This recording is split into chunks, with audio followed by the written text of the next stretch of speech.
হিমন্ত বিশ্ব শৰ্মা ডাঙৰীয়াৰ চৰকাৰৰ 3 বছৰ উপলক্ষে মই দুটামান কথা চৰকাৰখনৰ সন্মুখত ক'ব বিচাৰিছোঁ।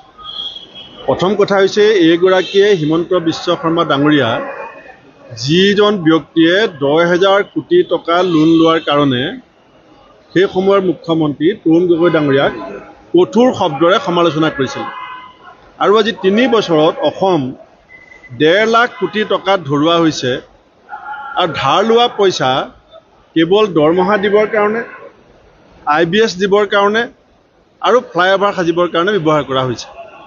ফ্লাইঅভাৰ সজা কথাটো আমি বিৰোধিতা নকৰিলোহেঁতেন, কিন্তু অদৰকাৰী অলাগতিয়াল জেগাত ফ্লাইঅভাৰ সাজি ৰাস্তাৰ দুই কাষে থকা ব্যৱসায়ীসকলৰ অৰ্থনৈতিক সংগ্ৰামখনত যি ধৰণে মাধমাৰ খুদাইছে সেই কথাটো কিন্তু কেতিয়াও মুখ্যমন্ত্ৰীগৰাকীয়ে ভাবি চাবলৈ সক্ষম হোৱা নাই। দ্বিতীয়তে তেখেতৰ যিটো প্ৰশাসনিক ব্যৰ্থতা সেইটো স্পষ্টভাৱে প্ৰতীয়মান হৈছে যে অসমৰ বহু জ্যেষ্ঠ IAS IPS বিষয়াই তেখেতৰ আচৰণত ক্ষুব্ধ হৈ কাক ক'ত কেনেকৈ ব্যৱহাৰ কৰিব লাগে সেই অভিজ্ঞতাহীনতাৰ কাৰণে বহু জ্যেষ্ঠ IAS IPS বিষয়াই ইতিমধ্যে অসম এৰি পেলাই যাবলৈ বাধ্য হৈছে আৰু বহুতে যাবৰ কাৰণে ইতিমধ্যে সাজু হৈছে।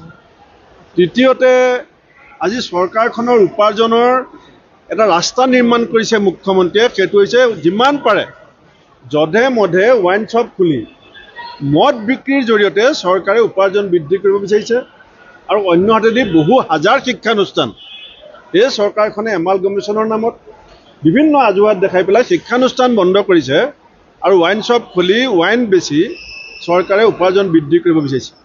অসমৰ গোটেই ৰাজনৈতিক ইতিহাসত ইমান নিম্ন ঋষিবোধ সম্পন্ন ৰাজনীতি, ইমান সস্তীয়া সামাজিক মূল্যবোধবিহীন যিটো ৰাজনৈতিক পৰিৱেশ, এইটো অসমৰ কাৰণে অত্যন্ত দুৰ্ভাগ্য। অসমৰ নতুন প্ৰজন্মক আমি ৰাজনৈতিক ক্ষেত্ৰখনৰ পৰা একো শুভবাৰ্তা আজি চৰকাৰখনে দিব পৰা নাই।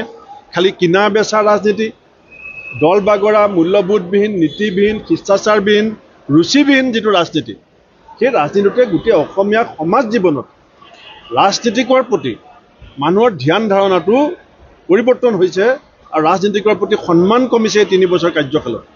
লগতে মই এই কথাটো ক'ম যে আজি এজন মুখ্যমন্ত্ৰীৰ যিধৰণে এটা ভিজন থাকিব লাগে, বিশেষকৈ কৃষি খণ্ডক লৈ, কাৰণ সংস্থাপন আজি অসমত আপুনি যদি দিবলৈ হয় কেৱল চৰকাৰী চাকৰিত নোৱাৰিব, উদ্যোগীকৰণ আৰু কৃষি খণ্ডত ইয়াৰ প্ৰচুৰ সম্ভাৱনা আছে। আজিলৈকে 3 বছৰত উদ্যোগীকৰণৰ ক্ষেত্ৰখনত মুখ্যমন্ত্ৰী ডাঙৰীয়াৰ কোনো ভিজন নাই। কৃষি খণ্ডত আজি গাখীৰ বাহিৰৰ পৰা আহে, কণী বাহিৰৰ পৰা আহে, মাছ বাহিৰৰ পৰা আহে, কুকুৰা বাহিৰৰ পৰা আহে, গামোচা বাহিৰৰ পৰা আহে, এই কথাখিনিত মুখ্যমন্ত্ৰীগৰাকীৰ কোনো কৃষি খণ্ডটোক আগুৱাই নি এটা বিজ্ঞানসন্মত কৃষি পদ্ধতিৰে পাঞ্জাৱ হাৰিয়ানাৰ সৈতে অসমৰ কৃষি পদ্ধতিটোৱে কেনেকৈ ফেৰ মাৰিব পাৰে সেইলৈ কোনো পৰিকল্পনা আমাৰ চকুত পৰা নাই। গতিকে মই চৰকাৰখনৰ 3 বছৰীয়া কাৰ্যকালত মই আশা কৰিম যে অসমৰ জনসাধাৰণে যিবিলাক বিশ্বাস আৰু আশা আৰু নিষ্ঠাৰে বিজেপিক ক্ষমতালৈ আনিছিল আজি হতাশ হৈছে। আজি লাইফ ইঞ্চুৰেঞ্চ মানুহৰ জীৱন ধাৰণৰ প্ৰতি অন্যায় আহি গৈছে।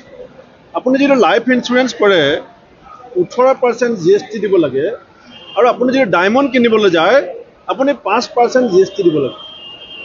মানে আপোনাৰ জীৱন ধাৰণৰ, আপুনি নিজৰ পৰিয়ালৰ ভৱিষ্যতক লৈ, সতি সন্ততিৰ ভৱিষ্যতক লৈ যিটো লাইফ ইঞ্চুৰেঞ্চৰ মানুহৰ প্ৰৱণতা, সেইটোৰ প্ৰতি মানুহৰ ইচ্ছা কমি গৈছে।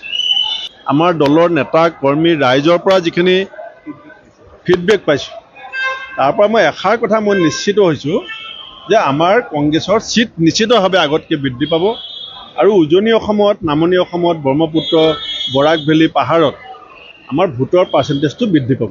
মহাজোঁটত থাকোঁতে, ARDFক লগত লৈ থাকোঁতে, BPFক লগত লৈ থাকোঁতে আমাৰ যিটো ভোট শ্বেয়াৰ আছিল সেই মহাজোঁট ভংগ কৰি দিয়াৰ পাছতো কংগ্ৰেছৰ ভোট শ্বেয়াৰ যথেষ্ট বৃদ্ধি পাব। চাওক, মই এটা কথা কওঁ, বিজেপিয়ে এই গোটেই ইলেকশ্যনটোত চেষ্টা কৰিছিলে আচল যিবিলাক ৰাইজৰ মৌলিক সমস্যা সেই কথাবিলাকৰ পৰা সংবাদ মাধ্যমৰ দৃষ্টি, ৰাইজৰ দৃষ্টি আঁতৰাই ৰাখিবৰ কাৰণে এই টেকনিকটো এতিয়া আকৌ বিজেপিয়ে আৰম্ভ কৰি আছে। তেওঁলোকৰ দুটা ইছ্যু, এটা হৈছে সাম্প্ৰদায়িক মেৰু বিভাজনৰ ৰাজনীতি কৰিব লাগে, যিটো সময়ত গোটেই অসমৰ মানুহে সাম্প্ৰদায়িক ৰাজনীতি বাদ দিব বিচাৰিছিল।